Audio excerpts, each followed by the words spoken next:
Hello and welcome back to all of you. हम बात कर रहे हैं एक और विजुअल कंपोजिशन के बारे में, जिसमें हमारे सामने एक इमेज है। यू कैन सी ये एक स्टोरी है जो कि शेर और चूहे की स्टोरी है, जिसको हमने सुना है। इसी स्टोरी को हमें वर्ड्स में लिखना है। तो इससे पहले जो हमने स्टोरी लिखी थी टॉर्टोइज एंड द रैबिट वाली, ठीक वैसे ही हमें इस स्टोरी को भी लिखना है। क्योंकि ये स्टोरी हमने सुनी है, इसीलिए हम इस स्टोरी को अपने शब्दों में इंग्लिश में कन्वर्ट करके लिखेंगे, राइट। तो चलिए आगे बढ़ते हैं और स्टार्ट करते हैं इस स्टोरी को। तो ये स्टोरी है शेर और चूहे के बारे में, जहाँ पर एक शेर होता है, वो सो रहा होता है, चूहा आता है उसके ऊपर उछलने लगता है। शेर उसको मारना चाहता है, चूहा माफ़ी मांगता है, शेर उसको छोड़ देता है, शिकारी आता है। तो ये पूरा स्टोरी का ये डिस्क्रिप्शन है। तो इसी को हमें वर्ड्स में इंग्लिश में कैसे लिखना है, आइए वो देखते हैं। तो जैसे हमने देखा था कि कोई भी स्टोरी हम स्टार्ट करते हैं वंस अपॉन अ टाइम से स्टार्ट करते हैं, और एक वर्ड और होता है वंस। वंस का मतलब होता है एक बार। तो चलिए, पिछली बार हमने जो स्टार्ट किया था वो वंस अपॉन अ टाइम एक बार की बात है, वंस अपॉन अ टाइम एक बार की बात है, उससे किया था। अब हम बात करेंगे केवल वंस से। वंस का मतलब होता है एक बार। तो वंस, तो एक जंगल था, जो हमने पिछले कंपोजिशन में भी देखा था जब हमने स्टोरी बनाई थी। एक जंगल था, तो there was a forest, there was a forest, जिसमें को बोलते हैं इन विच। अब जो वर्ड्स हमने पिछली स्टोरी में सीखे थे, पिछले कंपोजिशन में देखे थे, वही ज़्यादातर इसमें रिपीट होंगे।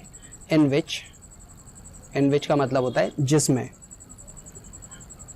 तो once there was a forest in which, एक बार एक जंगल था जिसमें एक शेर रहता था। अ लाइन, एक शेर को हम वन लाइन नहीं लिखेंगे, यहाँ पर अ लाइन लिखेंगे। A line lived.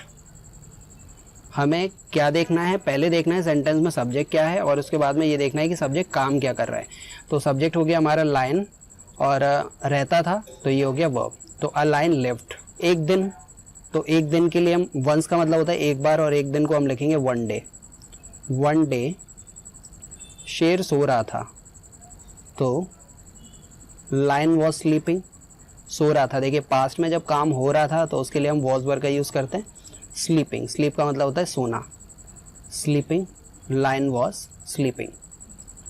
इतने में, अब इतने में जो वर्ड था हमारा, जो हमने पिछले कंपोजिशन में भी यूज़ किया था, वो था मीन वाइल। मीन वाइल का मतलब उसी समय, उसी दौरान, उसी बीच, इतने में। तो मीन वाइल एक चूहा वहाँ आया, एक चूहा, तो एक चूहा वहाँ आया, तो अ माउस, राइट। आया तो आने को बोलते हैं कम, पास में ले जाएंगे, केम हो जाएगा। अ माउस केम। और के लिए एंड, उसके ऊपर उछलने लगा। अब देखो, करने लगा किसी काम को, तो स्टार्ट और वर्ब का आईएनजी फॉर्म लगाते हैं। एंड स्टार्ट को जब हम पास में रखेंगे, स्टार्टेड हो जाएगा। एंड स्टार्टेड जंपिंग, उछलने लगा। जंप का मतलब होता है उछलना।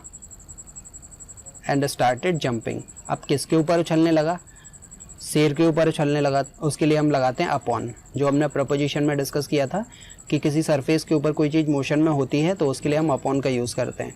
अपॉन द लाइन, तो a mouse came and started jumping upon the line. वो आया और उसके ऊपर उछलने लगा। शेर की नींद खुल गई। अब इसमें हम एक वर्ड का और यूज़ कर सकते हैं, जिसकी वजह से शेर की नींद खुल गई। अब जिसकी वजह से, उसको हम बोलते हैं due to it. Due to it, इसकी वजह से, ड्यू टू इट, शेर की नींद खुल गई।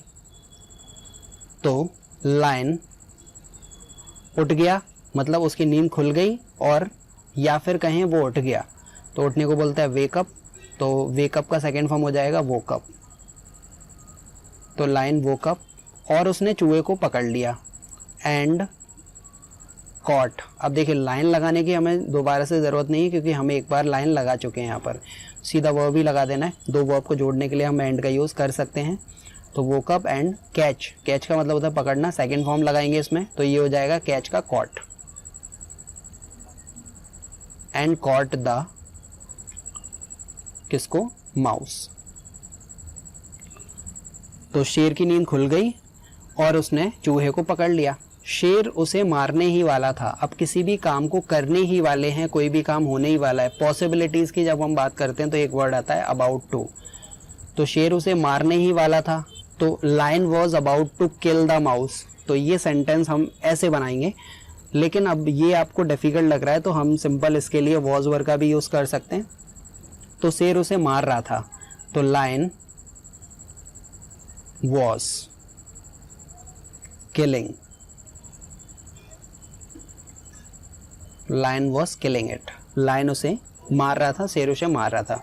चूहा रोने लगा, अब चूहा रोने लगा, चूहा गिड़गिड़ाने लगा, रोने लगा, अपनी जान की भीख मांगने लगा, तो इसको लिखेंगे हम रैट या फिर माउस स्टार्टेड भीख मांगने लगा अपनी जान की, स्टार्टेड बैगिंग, बैग का मतलब होता है भीख मांगना, बैगिंग फॉर हिज लाइफ, वो अपनी जान की भीख मांगने लगा। शेर ने उसे छोड़ दिया, लायन लेफ्ट हिम या फिर लायन लेफ्ट इट, शेर ने उसको छोड़ दिया। अब ये हो गया एक सीन स्टोरी का। अब इसके दूसरे सीन की बात करते हैं। एक दिन के लिए वन डे, शेर सो रहा था, तो लायन वॉज स्लीपिंग,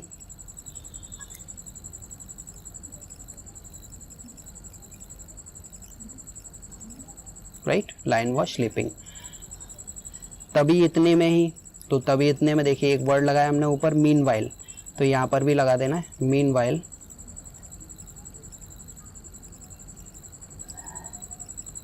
एक शिकारी आया। अब देखिए एक शिकारी को हम बोलते हैं हंटर। हंट का मतलब होता है शिकार करना और हंटर का मतलब होता है शिकारी।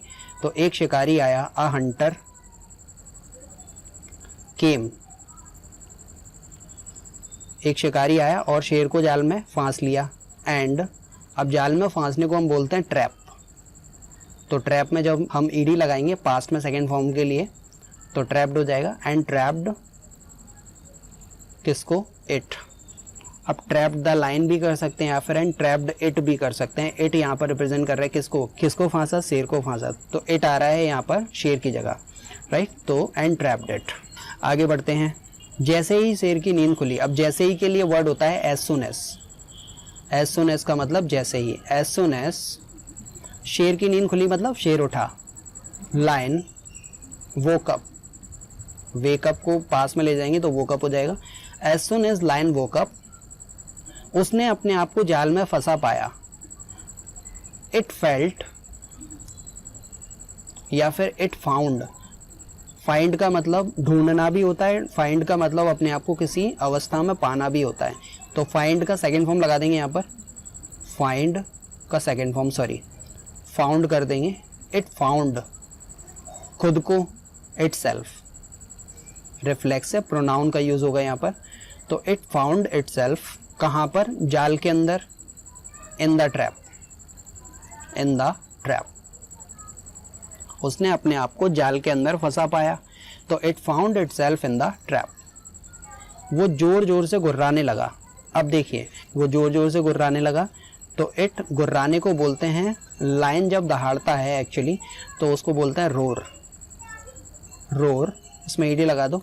इट रोर्ड, लाउडली लगाने की जरूरत नहीं है क्योंकि जब वो दहाड़ेगा तो लाउडली ही दहाड़ेगा। इट रोर्ड, वो दहाड़ा या फिर वो दहाड़ने लगा। सिंपल दहाड़ने लगा तो स्टार्ट एक्शन आईएनजी वाला या फिर स्टार्ट वर्ब आईएनजी वाला भी रूल लगा सकते हैं, लेकिन इसको सिंपल रखना है। It road. चूहा जंगल में खेल रहा था। अब चूहा जंगल में खेल रहा था, माउस वॉज प्लेइंग। काम देखिए हो रहा था पास्ट में, खेल रहा था, तो माउस वॉज प्लेइंग। कहाँ खेल रहा था, इन द जंगल या फिर इन द फॉरेस्ट। उसने शेर की आवाज सुनी। It listen to the line,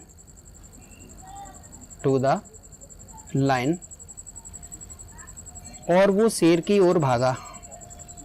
अब जो हमने प्रपोजिशन में भी डिस्कस किया था कि ओर, उसको बोलते हैं towards. It listen to the lion, तो यहीं पर हमें एंड लगा देना है।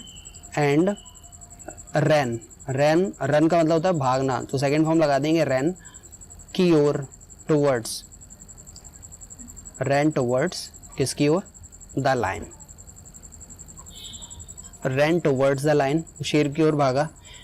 जैसे ही वो वहाँ पहुँचा, वो शेर के पास पहुँचा, थोड़ी देर बाद वो शेर के पास पहुँचा, तो आफ्टर सम टाइम, थोड़ी देर बाद, सम टाइम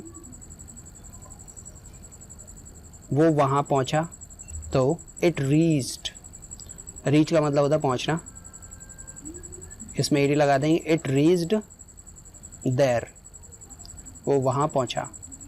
उसने शेर को जाल में फंसा देखा, इट रीच देयर एंड, और देखा, सॉरी सा, किसको देखा, द लाइन, कहाँ पर देखा, in the trap, in the trap. चूहे ने जाल को काटना शुरू किया, तो माउस, अब काटना शुरू किया तो स्टार्ट वाला रूल आएगा, पास में लग रहा है तो स्टार्टेड कटिंग द ट्रैप, और देखते ही देखते को हम बोलते हैं by and by, by and by, उसने जाल काट दिया, it cut the net, cut the net, और शेर को जाल से मुक्त कर दिया, एंड सेट, सेट फ्री का मतलब होता है आज़ाद कर देना। अब किसको आज़ाद कर देना, सेट और फ्री के बीच में रखना है, set the line free, line free, कहाँ से कर दिया, from the net, from the net या फिर ट्रैप। शेर ने चूहे को धन्यवाद दिया, लाइन थैंक, पास में ले जाएंगे, थैंक का हो जाएगा थैंक, किसको, द माउस। कहानी से शिक्षा, अब इस कहानी का हमें मोरल देना है, तो moral of the story is, सच्चा दोस्त वही जो समय पर काम आए। तो अ friend in need, friend in need is a friend Indeed, is a friend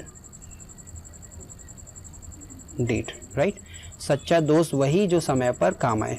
तो ये हो गई हमारी कंप्लीट स्टोरी। देखिए कितना सिंपल था, उन्हीं शब्दों का यूज़ किया जो हमें आते हैं और उसी ग्रामर का यूज़ किया जो हमारे लिए समझना सिंपल है, और इस पूरी स्टोरी को हमने बहुत अच्छे तरीके से और पूरी तरह से सक्सेसफुली इस स्टोरी को कंप्लीट किया।